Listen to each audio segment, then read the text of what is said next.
मैं भी जब प्रिपरेशन कर रही थी तो उस दौरान बहुत सी कठिनाइयाँ आ गई थी। जैसे कि जनवरी के दौरान मुझे अपने नानी के बारे में पता चला कि उनका कैंसर हो गया है। तो इस कारण सबको लेते हुए भी था एक दिमाग में कि कुछ अच्छा करना है। बस इसी सबको देखते हुए ही मैंने यहाँ तक पहुँची हूँ। प्रेरणा जी के लिए मैं एक शायर जो मैंने खुद लिखा है, ये मैं डेडिकेट करना चाहूँगा इनको। मीलों सफ़र तय कर आया हूँ, घर बार माँ बाप सब छोड़ आया हूँ। कभी दहलीज लांघने से कांपते थे मेरे पाँव, आज घर की चौखट लांघ आया हूँ। तुम मानो या ना मानो, मैं इतिहास लिख आया हूँ। कैसा रहा? बहुत अच्छा रहा, बहुत अच्छा लगा। तब नमस्कार, जोहार, मैं मिथुन और आप देख रहे हैं खबरी लाल। इस वक्त हम हजारीबाग के पद्मा प्रखंड में हैं। कल आर्ट्स रिजल्ट का घोषित हुआ था, जिसमें से सेकंड टॉपर पद्मा प्रखंड की प्रेरणा कुमारी जो 470 अंक प्राप्त की थी, वो हमारे साथ हैं। तो सबसे पहले आपको हार्दिक शुभकामनाएं और बहुत बहुत बधाई। कैसा महसूस हो रहा है? मुझे बहुत अच्छा महसूस हो रहा है। मतलब ये पल मेरे लिए बहुत अच्छा है और ऐसा पहली बार हुआ मेरे साथ। लोग सफलता का सब देखना चाहते हैं, लेकिन उसके पीछे का संघर्ष कोई नहीं देखता। तो इसके पीछे का संघर्ष क्या रहा है आपके जीवन में? तो सबसे पहले तो मैं यही कहूँगी कि बस आत्मविश्वास रखिए और संघर्ष तो करना रहेगा ही, और धैर्य भी बनाए रखें। और मैं भी जब प्रिपरेशन कर रही थी तो उस दौरान बहुत सी कठिनाइयाँ आ गई थी। जैसे कि जनवरी के दौरान मुझे अपने नानी के बारे में पता चला कि उनका कैंसर हो गया है। तो इस कारण सबको लेते हुए भी था एक दिमाग में कि कुछ अच्छा करना है। बस इसी सबको देखते हुए ही मैंने यहाँ तक पहुँची हूँ। आप बेसिकली गाँव ग्रामीण क्षेत्र से आते हैं, तो आपके लिए तो एक चुनौती भी रहता होगा कि लोग जो बाहर शहर में पढ़ाई करते हैं कि उनसे बेहतर की अपेक्षा आप तलाशते होंगे। तो इस क्रम में आपके दिमाग में क्या थॉट्स आ रहे होंगे? जी, ये बात बहुत अच्छी है कि गांव के लोग आजकल आगे बढ़ रहे हैं। और मैं जैसे कि सरकारी स्कूल से ही पढ़ी हूँ, तो मेरे विद्यालय का भी नाम राम नारायण +2 उच्च विद्यालय पद्मा है। तो बस ऐसा बात नहीं कि गांव के बच्चे अच्छा नहीं कर सकते, बस मेहनत और लगन होनी चाहिए, वो भी बहुत अच्छा कर सकते हैं। अच्छा, आप तो एक प्रेरणा, आपका नाम ही है, आप सबके लिए एक प्रेरणा ही बन चुके हैं। क्या मैसेज देना चाहेंगे छात्र छात्राओं को? बस यही कहूँगी कि मेहनत कीजिए और खुद पर विश्वास रखिए, क्योंकि जब तक आपको खुद पर विश्वास नहीं होगा तो आप आगे करेंगे कैसे। और दीदी, अपने बारे में कुछ बताइए जो यहाँ के बच्चों को प्रेरणा मिल सके। तो सबसे पहले तो मेरा 10th क्लास में भी मार्क्स मतलब ठीक रहा। उस टाइम मेरा 92% था 10th क्लास में। तो सबको कहीं ना कहीं उम्मीद थी कि अच्छा आएगा। बाकी पेरेंट्स का बहुत बड़ा सपोर्ट है और टीचर्स का भी बहुत बड़ा सहयोग है। तो ऐसा नहीं है कि आप हिंदी मीडियम है तो अच्छा नहीं कर सकते हैं, बस उम्मीद होनी चाहिए खुद पर और विश्वास।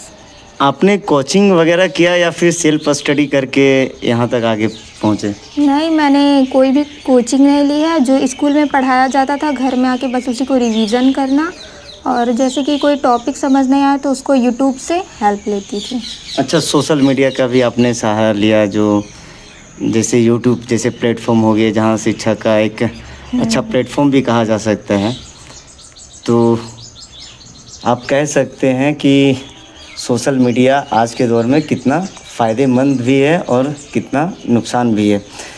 प्रेरणा जी के लिए मैं एक शायर जो मैंने खुद लिखा है, ये मैं डेडिकेट करना चाहूँगा इनको।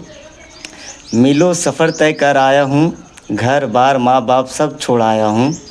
कभी दहलीज लांघने से कांपते थे मेरे पाँव, आज घर की चौखट लांघ आया हूँ।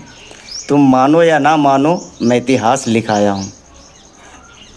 कैसा रहा? बहुत अच्छा रहा, बहुत अच्छा लगा। तब आगे का आपका और क्या गोल है कि क्या अचीव करना चाहते हैं? आगे तो मैं प्रशासनिक विभाग में जाना चाहती हूँ। यूपीएससी का एग्ज़ाम बस मुझे क्रैक करना है, उससे पहले गवर्नमेंट जॉब की प्रिपरेशन करना है। आपके पास तो अभी बधाइयों का तांता लगा हुआ होगा।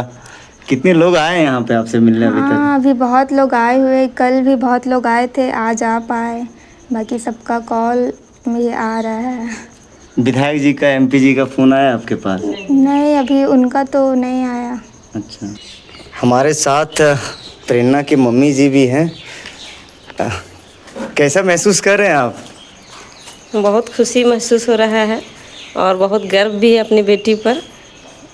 जो उम्मीद नहीं करते थे, बस उम्मीद पे खरा उतरी है अपना मेहनत और लगन, मेहनत परिश्रम से। और क्या कहना चाहेंगे इस विषय में कि बेटी टॉप की है तो आगे क्या क्या उनका पढ़ाई कंटिन्यू बस हम रहेगा? यही कहते हैं कि बस जिस तरह से मेहनत करके इतना आगे बढ़ी है, आगे और भी मेहनत करो, अच्छा परिश्रम करो, ताकि तुम्हारा जीवन सफल हो सके। और जितनी भी बेटियां हैं, बेटियां कमज़ोर नहीं होती है। आज बहुत बेटियां लोग आगे बढ़ रही है और अपना सिर्फ उसका एक लक्ष्य होना चाहिए कि हमें कुछ करना है। अच्छा, तो इनका कहना है कि बेटियां अभी आगे बढ़ रही है और लक्ष्य जो है हासिल करना है। हमारे साथ प्रेरणा के पिताजी हैं, आइए क्या कुछ है इनसे जानते हैं। कैसा फील कर रहे हैं अंकल आप? मैं तो बहुत अच्छा फील कर रहा हूँ भैया। बोला जाए तो ये ज़िंदगी का मेरा सबसे बड़ा खुशी है, बल्कि एक इतिहास का परिवर्तन हुआ है। और ख़ास करके ये पदमा प्रखंड का नहीं, ये हजारीबाग ज़िला का एक गौरवपूर्ण एक ये समाचार है जो आज बेटियों ने जो सतह हासिल की है। इसीलिए तो हजारीबाग ज़िला में सबसे ज़्यादा टॉप 10 के लिस्ट में 13 बच्चियां ही हैं। बच्चियाँ हैं, जो उसमें से प्रथम स्थान प्रेरणा का है। अच्छा, छात्र जो विद्यार्थी गांव कस्बे से आते हैं, आज कहीं ना कहीं कभी नहीं लगता है कि शिक्षा का अभाव है ही, तो उनके माता पिता को आप क्या मैसेज देना चाहेंगे? सबसे पहली बात है कि गार्जियन जो हैं, अभिभावक जो हैं या माता पिता हैं, वो अपने बच्चों को पहले समझें। सिर्फ दबाव नहीं बनाएं पढ़ाई के लिए, उनकी भावना को समझें, उनको मान सम्मान दें और पढ़ने के लिए प्रेरित करें। अभी देखने में आया है कि जितना गार्जियन बच्चों के मोबाइल पर ध्यान दिया है, उतना पढ़ाई पे ध्यान नहीं दिया है। और ये दुख की बात है, आज की जो न्यू जनरेशन है वो मोबाइल में सबसे ज़्यादा गेम वगैरह का इंटरेस्ट रखते हैं। मोबाइल एक अच्छा चीज़ है, जो इससे बेहतर चीज़ भी लिया जा सकता है। तो हम तो यही कहेंगे, जो विद्यार्थी हैं वो मोबाइल में गेम से छोड़ के अच्छा चीज़ हासिल करें और स्कूल में जो पढ़ाई होता है उसको बेहतर ढंग से घर में स्टडी करें। जिस तरह हमारा बेटी ने किए, इन्हें कोई कोचिंग वगैरह, कोई ट्यूशन वगैरह नहीं दिया गया है, लेकिन अपना आत्मविश्वास से ये पढ़ाई की है, जो आज पूरे झारखंड में दूसरा स्थान लाई है। अच्छा, ये कहा जाता है कि पदमा प्रखंड में पहली बार ऐसा है कि किसी बच्ची ने टॉप की है। इससे पहले और किसी ने आपको ज्ञात में है कि किसी ने टॉप किया? हाँ, एक इतिहास है पद्मा का कि आज से लगभग लगता है कि 50 साल पहले एक व्यक्ति ऐसे थे जिनको कुछ कारण बस स्कूल से उनको निकाल दिया गया था और वो अपना स्टडी करके बिहार में टॉप आए थे।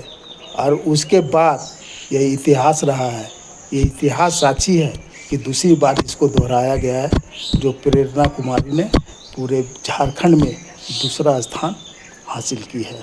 और ये हजारीबाग ज़िले का ये गर्व की बात है। प्रेरणा जी तो खुद सबके लिए प्रेरणा बन गए हैं। अब तो इस पे क्या कहेंगे आप? हम तो यही कहेंगे कि मेरा बेटी का नाम जो प्रेरणा है, वाकई में प्रेरणा लायक है।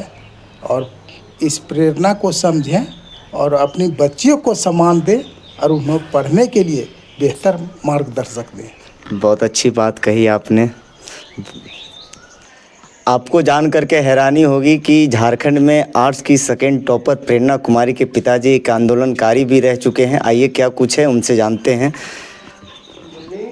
आपका CPI-ML का सदस्य और दूसरी बात झारखंड आंदोलनकारी में सरकार द्वारा चिन्हित। तो सरकार ने 5% जो आंदोलनकारियों के लिए आरक्षण दी है, मैं आपको जानकारी देना चाहता हूं कि आने वाला समय में पेपर में ऐड आएगा, उसमें जो आंदोलनकारी की बच्चियां हैं और या कंपटीशन अगर वो सक्सेस करती हैं तो उसमें 5% के अंतर्गत भी उसको लिया जाएगा। सरकार ने ये प्रस्ताव पास कर दिया, विधानसभा पास किया हाँ, विधानसभा में। विधानसभा ये पास हो चुका है। हाँ, जहाँ तक अनुदान का बात है, इसमें अभी और कुछ समय लगेगा, लेकिन इसको भी लागू करेगी छत्तीसगढ़ के तर्ज पर। जो छत्तीसगढ़ जो अलग हुआ है हाँ। और तेलंगाना जो वहाँ पर लोगों को दिया जा रहा है, ये सब चीज़ जो है सो झारखंड में भी दिया जाएगा। अच्छा, उनके तर्ज पे झारखंड में दिया जाएगा। जाएगा। हाँ। तो आप सुन रहे थे, प्रेरणा के पिताजी एक आंदोलनकारी भी रह चुके हैं। कैसी लगी यह हमारी वीडियो, कमेंट्स बॉक्स में अपनी राय ज़रूर रखें। चैनल को लाइक, सब्सक्राइब, शेयर करना ना भूलें। मिलते हैं आपको अगली वीडियो में। बहुत बहुत धन्यवाद।